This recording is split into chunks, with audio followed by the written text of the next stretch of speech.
In just 5 minutes, I'm going to turn you from a dogshit Haze player to the literal god of the map almost 100% of the time. Let's get to it. Very obvious tip here, but let me make it clear. Always start with your passive, nothing else, only the passive. When you drop in a lane, I'm sure you're going to want to shoot people. You are an aggressive character, but wait. First thing we're doing is rushing our sleep dagger and getting 500 souls. With the 500 souls, rush back and buy close quarters. Now, it's time to commence Operation Lane Bully. What is Operation Lane Bully? Well, why would I bother explaining when I can just show you? Cue the fucking music.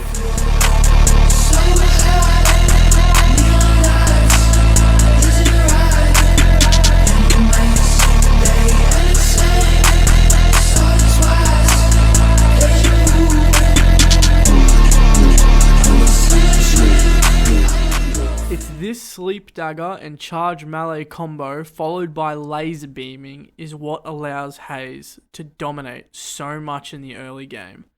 However, there are characters you can't get away with doing this as easily, so let me list them. Abram is only viable once he's burnt his dash. Make sure to parry his melees as well. Bebop is dangerous if he's stacking spirit for the bomber. It hurts like a motherfucker.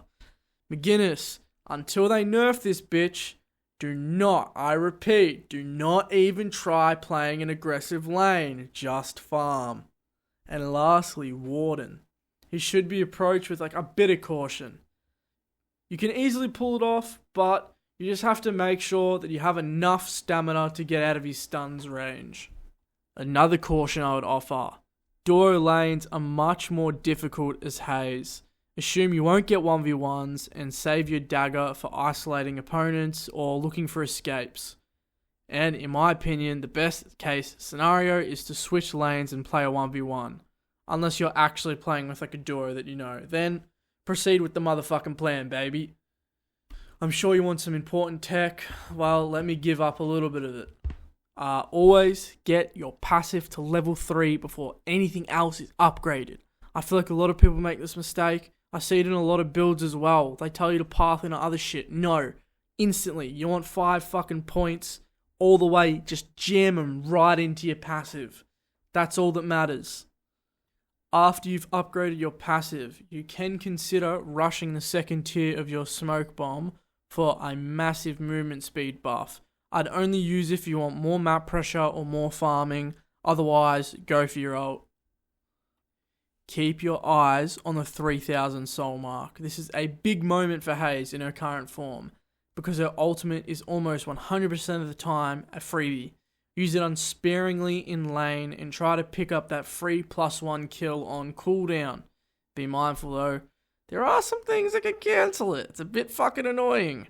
Don't just mindlessly expect it to work every time. I have made that mistake more times than I can count. I cannot stress this one enough. In every phase of the game, positioning is king on Haze. Be overly aware of the stuns the enemy team has and when they use them. Most of the time, if you get caught by one, it is Jova. You're fucking dying 100% of the time, so be careful. If you rush active reload and bullet lifesteal, you can also die with your ult more effectively. It's just heaps of lifesteal. Just make sure to proc your active reload. You don't get the bullet lifesteal until you've done the quick reload check. Alright, now that we're graduating and leaving lane, the game becomes much harder for Haze. It's hard to isolate those duels we want. It's harder to play single target. It's harder to farm without someone leeching all of it.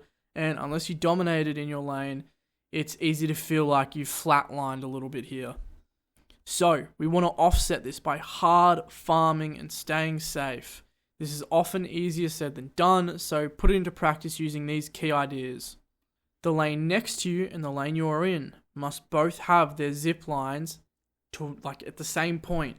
You don't want to be walking past the point of the lane next to you because they will just zip line past, get behind you, flank you, shoot you in the back of the fucking head, and it's never fun. It's really annoying. So don't walk past that and be mindful of it. Back off, change lanes unless you can see all 6 of them. In terms of pushing lanes, also prioritize pushing lanes that you can get the structures in with minimal risk.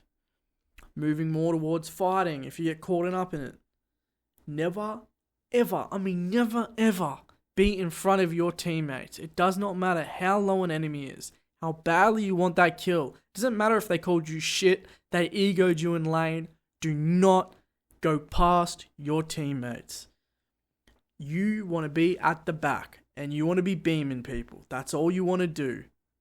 Never use your dagger on minions either or jungle camps. It's more often than not the difference between you escaping and you dying, having it up. Keep that shit ready. Keep it tucked, as they say. If you've listened to this advice and effectively put it into practice, you should easily be able to get 30 to 40,000 souls by the late game 100% of the time. And if you hit this golden range, congratulations! You've become God. You get to decide how long the game takes.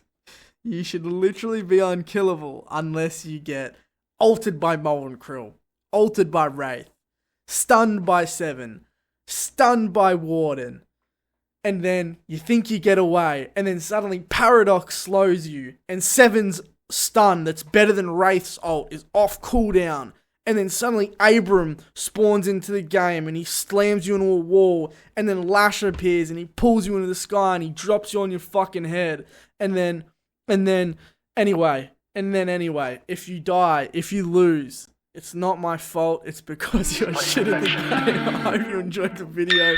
Subscribe. Fuck you all. Bye.